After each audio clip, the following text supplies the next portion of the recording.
They thought it was only a war between wives, but in Banana Island, secrets are currency. And when the husbands joined the battlefield, reputations, marriages, and millions went up in flames. The day after the gala, Banana Island was boiling. Every chat group buzzed with gossip, half believed Amara, half defended Ngozi. Chief Uche, meanwhile, faced a boardroom filled with silent stares. Investors whispered, "Is he broke? Is his wife dragging his name?" He slammed the table, sweat beading his bald head. For the first time, he realized his silence had consequences. His empire was being dragged into the battlefield he ignored. Back at the mansion, Amara walked into her sitting room in a flowing silk robe. Her phone buzzed non-stop. Women she once envied now begged for her friendship, whispering that Ngozi's lies had collapsed. Fatima leaned in. "You've turned their whispers into a crown." But crowns attract envy, and men with knives. Amara smirked. For the first time, she wasn't just a wife in Banana Island. She was the queen of gossip turned power. In his mansion, Ngozi's husband slammed a newspaper against the marble table. "Ngozi, do you know what you've done? They're questioning my bank loans." Ngozi, still in her golden gown from the gala, sneered, "You think Amara is better?" Her husband hides in silence while she parades. He roared, "Your war is costing me everything." For the first time, cracks split their marriage wide open. Beezy spent the morning visiting wealthy wives she once mocked, begging for acceptance. She tried to smile, her plump frame shaking in her orange lace wrapper, but they whispered, "Isn't her husband under EFCC radar?" Tears welled up.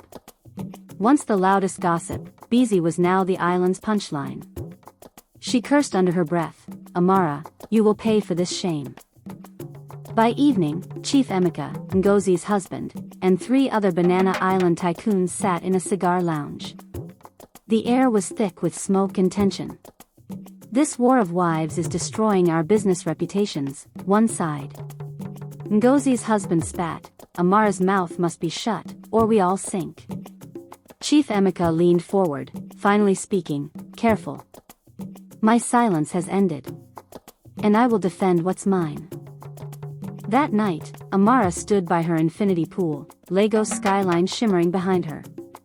"If they want me silenced, let them try. But I'll expose every lie in this island," she vowed.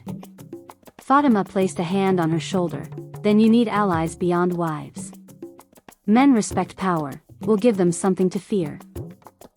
Ngozi sat alone in her closet filled with designer clothes, makeup smeared from tears.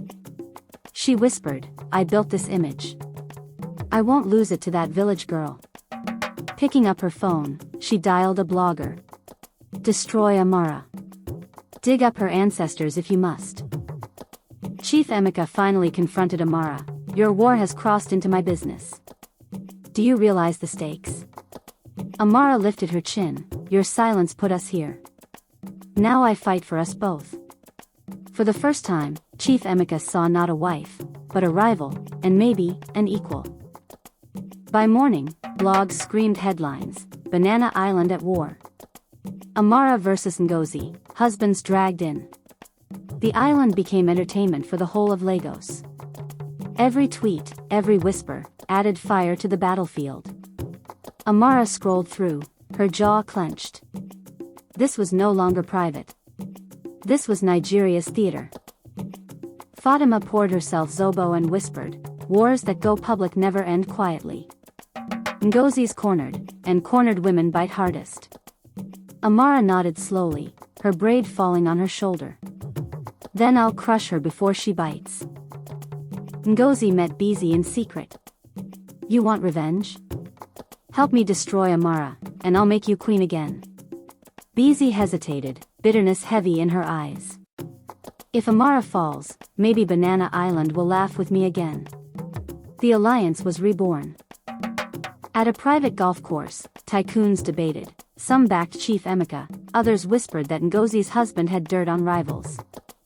For the first time, the war left the wives' salons and entered men's business clubs. Banana Island was no longer gossip. It was economics. That night, Amara stood before her mirror. She saw not just a wife but a warrior. They wanted to erase me. But I'll write myself into history. She painted her lips crimson, each stroke like war paint. By the weekend, Banana Island was in factions: Amara's camp, Ngozi's camp, and the neutral cowards. Wives stopped greeting each other at brunch. Husbands pulled investments out of rival businesses. The island glowed at night, but its heart was fractured. On her balcony, Amara whispered to Fatima, "They've dragged my name, my husband, my crown. Now, I'll drag their souls." Fatima only nodded, lightning flashing over the lagoon. The island had never seen such fire. Amara sat in her lavish living room, the golden chandelier casting shimmering lights across the marble floor. The night outside was unusually quiet, almost too still for Banana Island. She wore a flowing emerald gown, her long braided black hair cascading over her shoulders. Her sharp cheekbones glowed in the dim light, though her slim figure slouched with the weight of exhaustion. Across from her sat Ngozi, plump and round-faced, her short natural hair tucked into a headscarf, eyes darting nervously. Funk, tall and slender with her straightened hair tied into a sleek bun, crossed her legs, her designer heels tapping impatiently. For weeks, they had schemed together to bring down Amara, but now tensions were high. Secrets had spilled, whispers had spread. Chief Emeka's empire was at risk, and the women's rivalry had turned Banana Island into a battlefield of envy. Amara's voice broke the silence. "You thought you could destroy me, Ngozi, Funk? But you forgot. I know your secrets too." Ngozi's round body stiffened, her bangles clinking. Funk's lips curled into a mocking smile. "And who will believe you, Amara? Everyone already sees you as the queen who lost her crown." The atmosphere thickened, like a storm waiting to break. The next evening, Chief Emeka returned from a late meeting. The wealthy businessman, broad-shouldered, dark-skinned, with a neatly trimmed beard and a commanding presence, walked into his mansion expecting peace. Instead, he walked into chaos. Amara stood by the dining table, clutching a stack of papers.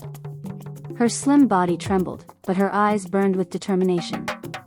The documents in her hand revealed shocking truths. Funk had secretly been siphoning money from the company, and Ngozi had been feeding confidential information to rivals. "You betrayed my husband's empire for your greed." Amara shouted, her braids swinging as her voice echoed through the hall. Chief Emeka's deep voice thundered, "Ngozi. Funk. Is this true?" Ngozi dropped to her knees, tears streaking her round face, her plump frame shaking as she begged for forgiveness. Funk, however, stood tall, her slender frame rigid, her eyes defiant. "She wanted all the power, Chief. I only took what she offered me."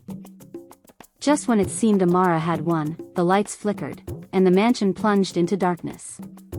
Gasps echoed through the room. A shadow moved swiftly. When the generator buzzed back to life, a shocking sight greeted them. Chief Emeka was gone. On the marble floor lay a blood-red handkerchief with the initials F.E., Funk Emeka. The women froze in horror. Funk's tall, slender body stiffened, her face paling, while Ngozi wailed in panic. Amara's slim figure stood rooted to the spot, her braids falling over her wide, terrified eyes. The betrayal had taken a darker turn. Banana Island was no longer just about gossip, envy, or power. Now, it was a crime scene. As police sirens wailed in the distance, Amara whispered, her voice trembling but laced with fire. "This is no longer about wives' wars, this is about survival." The War of Banana Island had birthed a mystery no one saw coming.